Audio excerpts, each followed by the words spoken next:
Wifi antenna position fix చేస్తే మీ connection strong అవుతుంది. Shock అయ్యారా?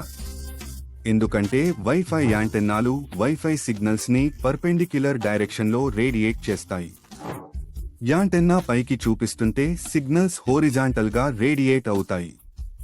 దానివల్ల యాంటెన్నా పైన కింద డెడ్ జోన్ ఏర్పడుతుంది. ఈ యానిమేషన్ను చూడండి. ఇప్పుడు యాంటెన్నా పొజిషన్ను మార్చి మీ అవసరానికి తగ్గట్టుగా డెడ్ జోన్లను తొలగించవచ్చు. ఫర్ ఎగ్జాంపుల్, మీరు మీ వైఫై రూటర్ ఒకే ఫ్లోర్లో ఉంటే యాంటెన్నాను పైకి చూపించండి. మీది మల్టీ స్టోరీ హౌస్ అయితే ఒక యాంటెన్నాను పైకి, ఇంకో యాంటెన్నాను పక్కకు తిప్పండి. ఐడియా అర్థమైంది కదా? ఇక మీ ఇంటిలో ప్రతి చోట మంచి కనెక్షన్ వస్తుంది, స్పీడ్ కూడా పెరుగుతుంది. వైఫై యాంటెన్నాను డైరెక్ట్గా డివైస్కి పెట్టే మీ స్నేహితుడితో దీన్ని షేర్ చేయండి.